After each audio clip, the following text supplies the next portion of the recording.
આજે આપણે બનાવીશું ઠંડીમાં ખાવાની મજા આવે એવું રીંગણા વાલોળ પાપડીનું શાક. તો ચાલો બનાવવાનું શરૂ કરીએ. હવે શાક બનાવવા મેં અહીંયા જાડા તળિયાવાળી પેન ગેસ પર ગરમ કરવા માટે રાખી છે. તેમાં 3 ચમચી જેટલું તેલ ઉમેરી દઈશું. તેલ સારી રીતે ગરમ થઈ જાય એટલે તેમાં અડધી ચમચી જેટલી રાઈ, અડધી ચમચી જેટલું જીરું એડ કરીશું. રાઈ જીરું સતળાવા લાગે એટલે તેમાં 1 પીંચ જેટલી હિંગ એડ કરી દઈશું.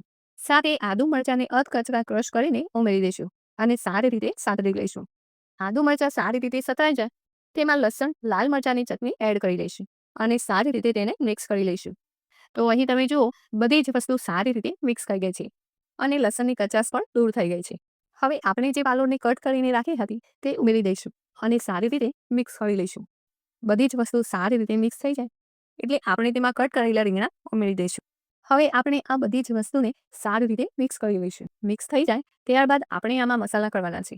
તો એના માટે અડધી ચમચી જેટલી હળદર, 1 ચમચી જેટલું કાશ્મીરી લાલ મરચું પાવડર, 1 ચમચી જેટલો ધાણા જીરું પાવડર અને સ્વાદ અનુસાર મીઠું ઉમેરી દઈશું અને મસાલાને સારી રીતે મિક્સ કરી લઈશું. તો અહીં બધું જ સારી રીતે મિક્સ થઈ ગયું છે. તો ઉપરથી એક મીડિયમ સાઇઝનું ટામેટું અને હવે ઉપરથી થોડું એવું લીલું લસણ પણ ઉમેરી દઈશું. હવે આ બધી જ વસ્તુને આપણે સારી રીતે મિક્સ કરી લઈશું. તો અહીંયા તમે જુઓ આ બધી જ વસ્તુ સારી રીતે મિક્સ થઈ ગઈ છે. તો હવે તેને આપણે ઢાંકીને 8 થી 10 મિનિટ માટે થવા દઈશું.